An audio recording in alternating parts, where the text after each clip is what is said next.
take it. Got it! Boston wins! Two legends in basketball analysis with over 70 years combined experience. This is the Bob Ryan and Jeff Goodman podcast. NBA, some college, a little bit of everything. You know, what can I say? But it wasn't going to happen here with him. I was okay with it because it wasn't about talent, I didn't think. All right, let's get right to it. Well, it is time again for the Bob Ryan, Jeff Goodman, Tanguy along for the ride, Zoom and Pod. And we are sponsored by FanDuel, the exclusive wagering partner of the CLNS Media Network. Score this NFL season with FanDuel, America's #1 sportsbook. Right now, new customers get $150 in bonus bets with any winning $5 bet. That's $150 if your team wins. Bob, we've talked about offense. You love it. The ghost of Tommy Heinsohn is smiling. The Pacers put up 157 points. They let up 152, but the Pacers are just unbelievable this year. And you wouldn't think it would come from them. No, you wouldn't. You wouldn't. It's not in Rick Carlisle's coaching profile, but they are playing fast this year. There was a very good piece, I must say, in The Athletic on Monday and about them and specifically about Tyrese Halliburton and the effect that he's had on them. And he's having an extraordinary run. Halliburton in his last two games has had 37 points, 16 assists, 5 rebounds, and B, 15 assists, and 5 rebounds, and B, 37 points, 16 assists, and 5 rebounds. And wow, you know, that's a lot of point production for a person. He's a guy that most people really haven't paid attention to. He made his first All-Star team last year. They're going to have to start paying attention to him now because he's elevating himself into the upper echelon of NBA guards with this kind of play. But he's the catalyst, and they're running up and down the floor. It's so funny because we talked about it yesterday, and I was marveling about the uptick in offense. And then that last night to see that happen, 157 to 152 without overtime, no extra push. The first thing I looked up, though, Garrett, and this is with the question that's always going to be asked in the scoring in 2023, and how they do on threes. The two teams combined 37 for 76 on threes, almost 50%, right. and that doesn't tell you the entire story, but it's part of the story. Well, it is. And I think that it's a little bit of an asterisk. I mean, it's a different era. I mean, it's the juice ball era. Let's face it. You know, I mean, it is. I mean, yeah. You know, and guys of all shapes and sizes are shooting them, you know? Oh, that's right. No question about that. But still, I'm sure that there are lots of basketball purists out there and NBA people that are going, wait a minute, you know, we don't, this doesn't make it look very good. We're trying to preach defense in some way, and you need stops. And obviously nobody was getting many stops last night. I wish I had seen that game just to see exactly how that thing unfolded. But I was kind of monitoring it, you know, with the phone last night, and wow, that's so something. But we're in. I will repeat what we said when we met. A major offensive era. Just so happened that Indiana is leading the league in scoring. They were leading the league in scoring with 120 some odd points a game, and now they've tacked on a 157. So they're the most logical team to have done this, and damn if they didn't do it. Well, I Googled the trade Tyrese Halliburton to the Kings back this February 8, 2022, Sports Illustrated, and Sabonis involved in that deal to the Kings. Buddy Hield, also and Tristan Thomas as well, go to Indiana along with Halliburton. It says, trade grades, Pacers steal Tyrese Halliburton from the Kings. But you view this as a good trade for both teams. Well, I mean, Sabonis, he's one of my favorite players. And you know, Sacramento's having a good, you know, off to a good start in large measure because they have Sabonis. I would think they're happy. I mean, maybe people are going, wow, I don't know that anybody expanded Tyrese Halliburton into what we're seeing right now. I agree. Plus, Buddy Hield is a good asset. I'd love to have him on my team. But frankly, especially listen, I don't think anybody looked at this as a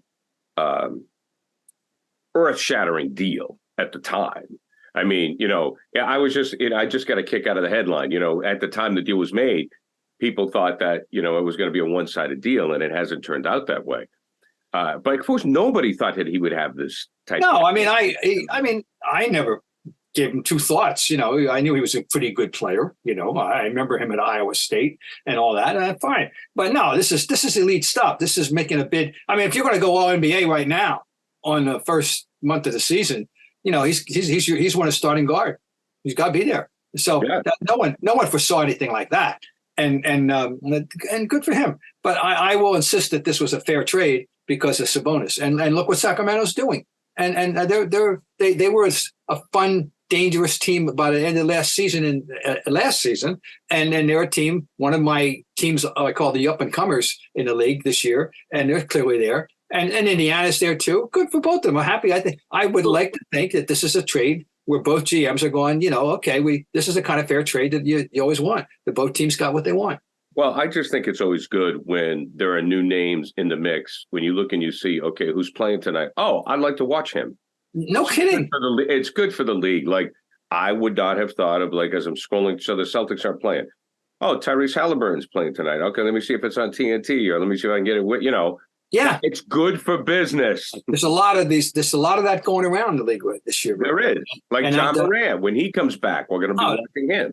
I mean, even De'Aaron Fox out in Sacramento is a fun play. And, of course, Maxey, who got another 30 last night. LaMelo Ball did it to the Celtics. LaMelo Ball. And so they're out there. And Jalen Brunson, who's turning himself into a stellar player.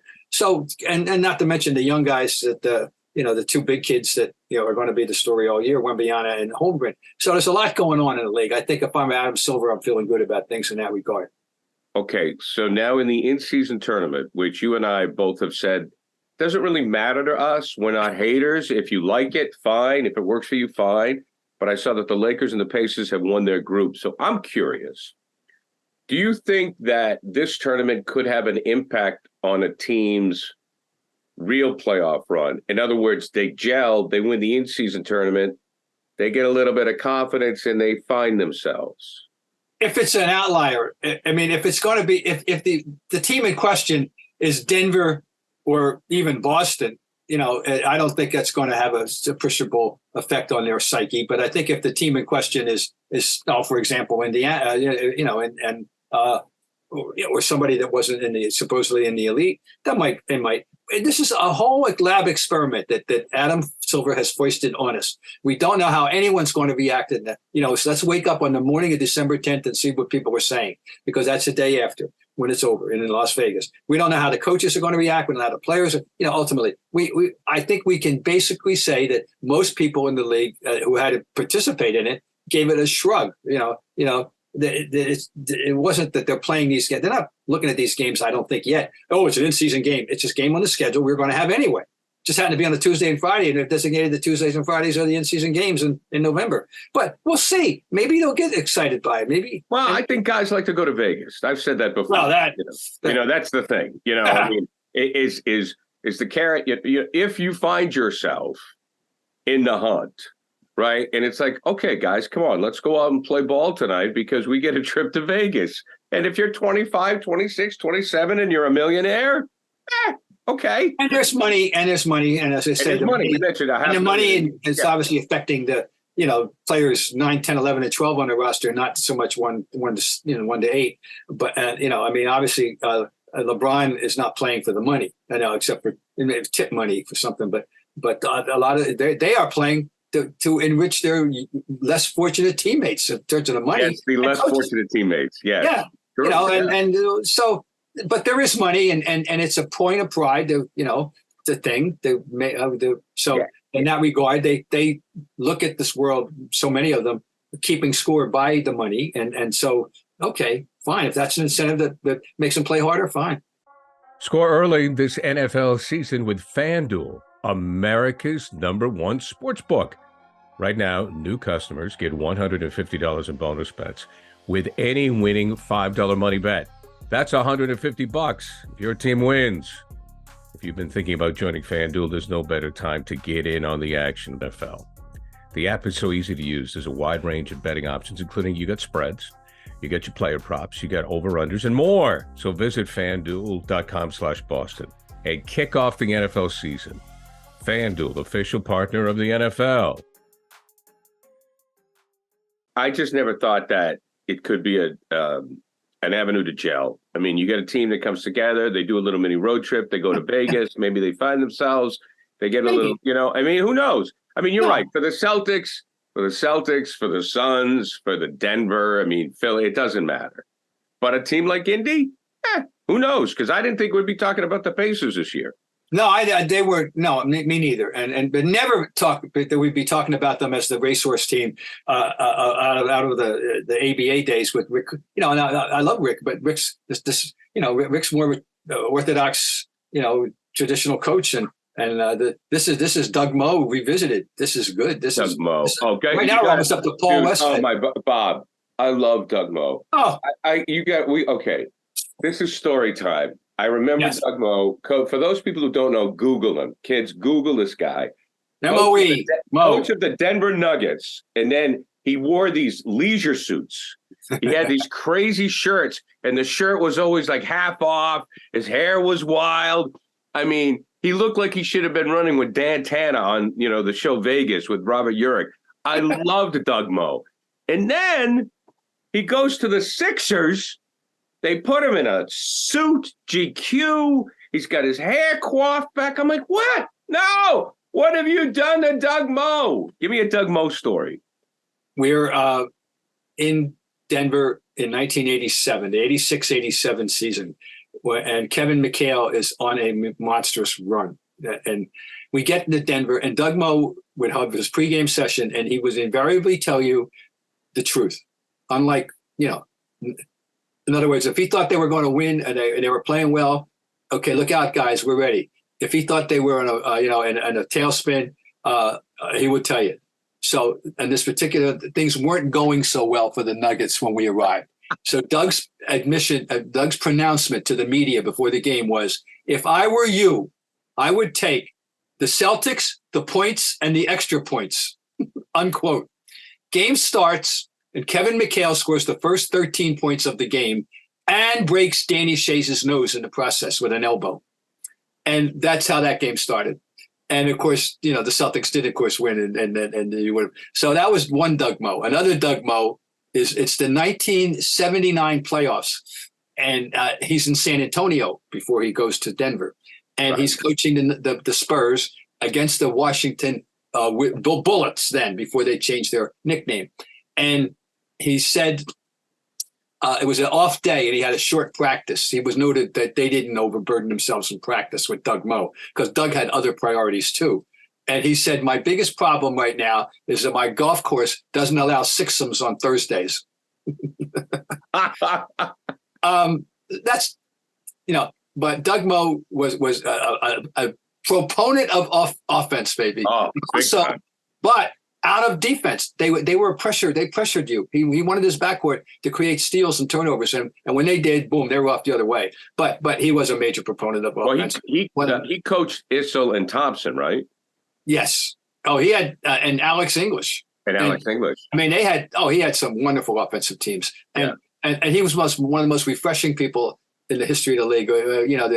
You're right. You're so right. The ultimate media friend was Doug Moe because you walked in and your notebook was going to get full. It was great. I mean, he was just great for the league. I mean, I remember. Also, he's a Carolina guy, and they are all there. That's an incredible fraternity of people that all with St. Dean. Was he connected with Larry Brown? Yeah. Oh yeah, and they all worship Dean Smith. Right. Only one of them, however, referred to Dean as Uncle Dino, though. Guess who that was? Yeah, Doug Moe. He's great. I mean, there were some. But the rest of them, it was Coach Smith. Yeah. With Doug Moe, it was Uncle Dino. Great. Yeah, one of the all-time great characters in the NBA. Absolutely. He was great. Still with us, thank God. And, that's good. So let's evaluate Porzingis. Let's give him where are you at with him at this point in the season? I'm very gratified and pleasantly surprised. I was harsh when they made the deal. I had a vision of him from his New York days, let alone Dallas, and wondered why Dallas let him go. And I didn't even see him play last year because who watches the Wizards? I mean that in all sincerity, that's not just a throwaway line.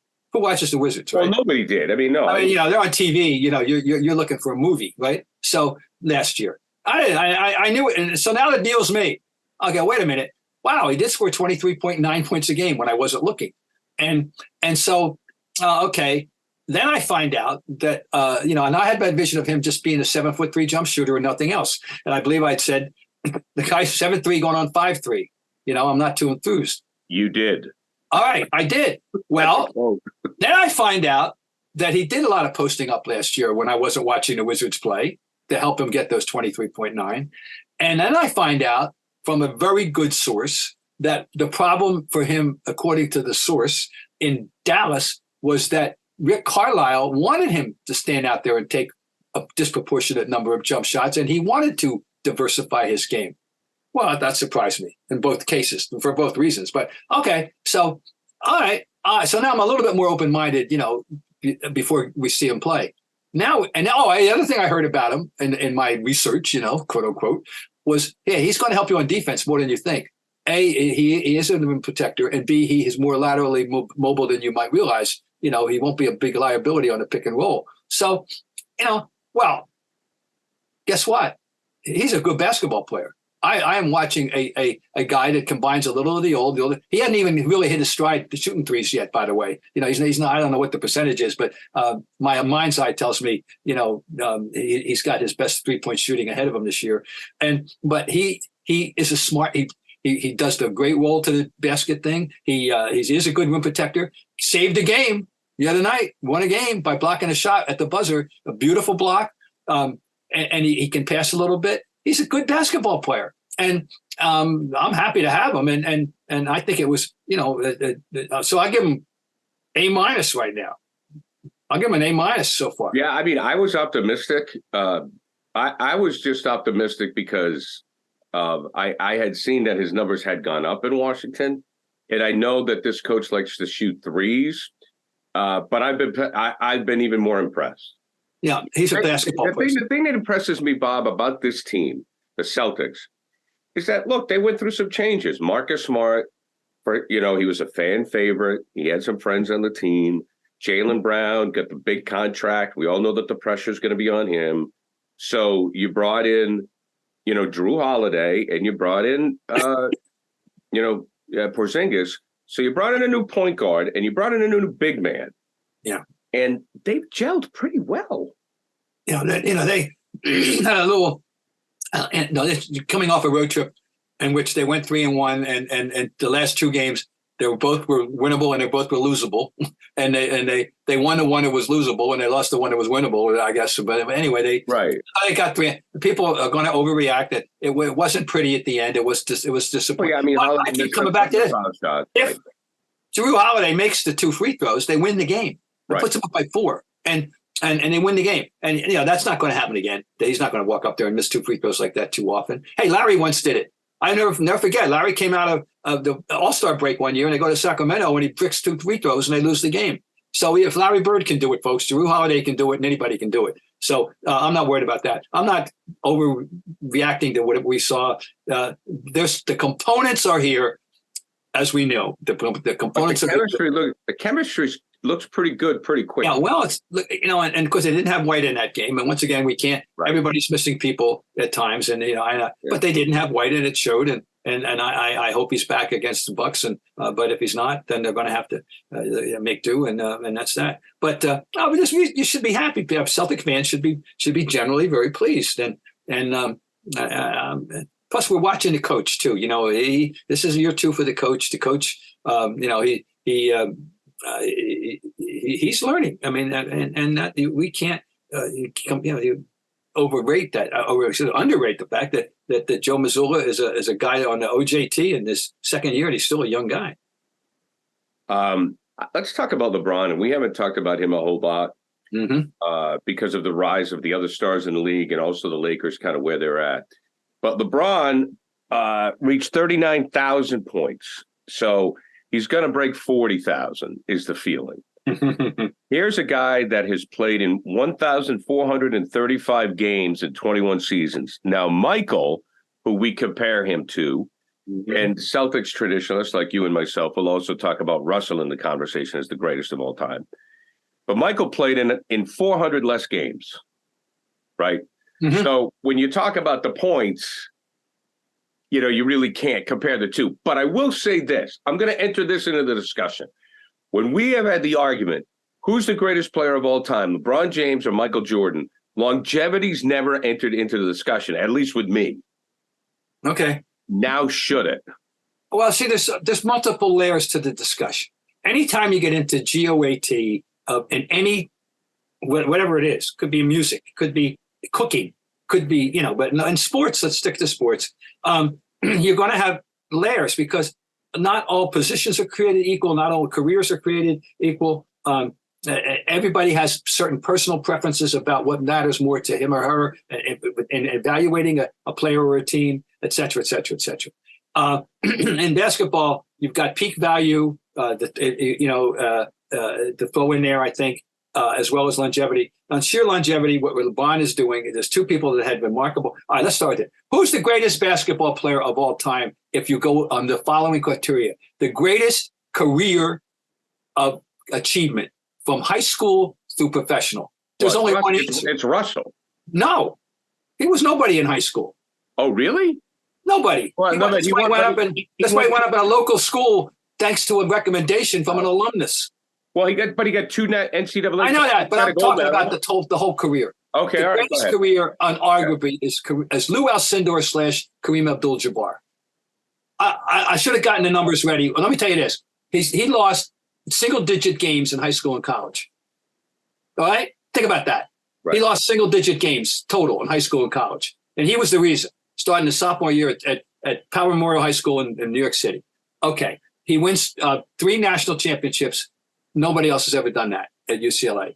He goes and he wins 6 MVPs and how many make. All right, he's the great. The career is the greatest. All right, I'm throwing in high school now. The second greatest career thrown in high school, but now LeBron doesn't have a college career. So he's not. So saying if I want to have that discussion, LeBron can't even be in it. So that's all right. Put that on the side. Now we're talking. Let's get back to the NBA. The longevity thing. Kareem had a great amount of longevity as well. He played from 69, 70 until 88, 89. He had a long career. And then that accounts for his final total. You got to give LeBron credit for being incredibly productive at this age and still as good as he is. He's kept himself in marvelous shape. I do not take that away from him. LeBron's going to have all these career numbers based on the longevity. Now it comes down to the skill range. And with LeBron versus Michael, bigger, stronger, better rebounder, better passer, than Michael Jordan. Okay. I'm playing for my life tonight. No question. I want Michael Jordan. I do too. A better competitor. LeBron is a nicer person on the court. Yeah. I'm serious. And maybe you are too. And I keep going back to the difference between the two. And this is my little patented thing. I want this on my gravestone, okay? A couple of things I want on my gravestone that he said. And this is one of them. Write them down here. The reason they each got to the top of the mountain, as they each have in their own eras, took Michael to learn how to share. Michael Jordan, in the 87, 88 Michael Jordan, is not making those passes to Steve Kerr and Jim Paxson that later won John Paxson, that later won championships. He's hogging up the shot himself and maybe taking a bad one. He doesn't trust his teammates, Okay. LeBron, and once he began to trust his teammates, the championships came. That's my theory. You can argue against it. LeBron doesn't win until he finally accepts the responsibility of being the best player on the floor and acting accordingly. He flamed out against the Celtics in 2010. I initially rejected this notion, but I had to come to believe it, that in 2011 against the Mavericks, he basically didn't really want the ball the way he should have. And that he shrunk in a moment. There was some catharsis after that. I don't know whether somebody got to him or he finally figured it out himself. That I since then, that's not an issue. He knows when to take over, how to take over. He's known that now over a decade, and the championships have come in various uniforms. So when he learned to be assertive and accept the responsibility of being the best player and acting accordingly. But in Michael's case, he believed he was the best player before, all the time. But that doesn't mean that you still have 4 of the guys you have to account for. And if you go back and study LeBron, and I keep going back to that film, that documentary, When We Were Kings, that was made about him in high school at St. Vincent St. Mary, and traced them through their high school career. Everyone in the world knew he was the best player, and he knew he was the best player. But he was a team guy always. He was. The great thing about he loved playing with them is these are kids that he played with from like 5th grade that they won national state championships, 2 of them with him and his friends. He liked that camaraderie. He liked that. He was a team. It's always been about team. It's not about, and people don't give him enough credit for that, isn't it? Because some people, because of the decision, what the decision was 2010. For Christ's sake, get over the decision. It was stupid. He shouldn't have done it. He's made amends for it. Let's get over it, huh? What's he done bad that people there should even be any LeBron haters? I don't see it at all. No, he's a wonderful LeBron fan. He's a beautiful basketball player to watch play basketball. He knows how to play this game, and he plays it with his teammates. And I'm still glad he's around. I do too. I think it's a debate that'll go on and on and on. I'm with you on the Jordan thing because we know even now, even in Michael's Hall of Fame speech, he was throwing daggers at guys. I mean, he was taking prisoners. Taking prisoners, and it was distasteful. It was unbecoming. It was unbecoming. And you know what? I'm guessing that he's unrepentant about it. Oh no, he makes. I don't think he feels any need to apologize. He made himself feel good that night. Yeah, no. I mean, evening scores. But see, that speaks to what I was saying about the nature on the court. Right. He was ruthless. The famous Hannibal Lecter, eat your heart out, and they give you a glass of Chianti. He's the ultimate in that. And 1A, by the way, was Kobe. Kobe's the closest thing to Michael that we've known, and in terms of the whole package of size, range of skill, temperament. He's the closest and real close. He's but I still give the edge to Michael, and that may be just bias. I will listen to arguments on Kobe because Kobe was really good, but he didn't have the heart that the team heart to the degree that Michael that LeBron has. That's for sure. But anyway, it's and then we're in Boston. Let's talk about the most greatest achievement. The greatest, winner of all time, we know, was William F. Russell. We know that. Yeah. And let me just state it out for a case on any youngin out there that needs to be, just to get a little schooling here. From 1955 until 1969, Bill Russell's teams competed for 16 separate championships, 2 NCAA, 1 gold medal in 1956 Olympics in Melbourne, and 13 NBA championships. His teams just happened to win 14 of those 16. I don't think there was a coincidence. Okay. Right. And the 15th, only diehard fans in St. Louis will not concede that if Russell hadn't been hurt in the 58 finals, they win that one too. It took 50 points by the great Bob Pettit in Game 6 to win by 2 to beat Russell and knocked him out when Russell was hurt in 58. And then more power to Bob Pettit. But so Russell's achievements, and let me just say, the skill level. If you put him in the game today, airlift him in with the exact same package, the same body and the same mind and the same spirit. He leads the league in shot blocks and rebounds today. And his last game was May 5th, 1969. I know many people won't buy into that, but they didn't see him play. I'm telling you, he was an athlete so far ahead of his time. As he once said to me, I could kick the rim. Think about that one, folks. And that's a great way to end. Bob, that's great stuff. And again, congratulations to LeBron. He still loves to play the game. The only blemish on the resume is the decision, which was not his idea. It was not his idea. It was a blip on the radar. So what? There could be much worse things that we talk about. Yep. So I just hope, I just looked at that LeBron's going to score 40,000 points.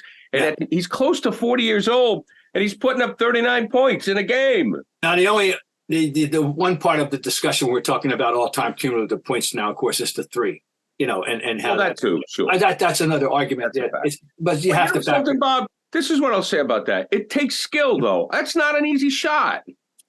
No, you're right. Oh, we're old enough to remember when people got yelled at for even taking them, even when the rule was in.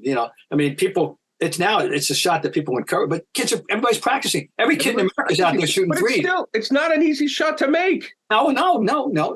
So, while in my hero, John Havlicek, who I had discussions with, how he didn't like the three, and the way Hondo played the game was exemplary, and I can understand why he didn't like the three because of the way he played the game, the motion, and so forth. And he had 3-point range, by the way. Oh, there's no question. And would have, and if the modern game, being played the way it is, we would be encouraged, to shoot more, and he would have.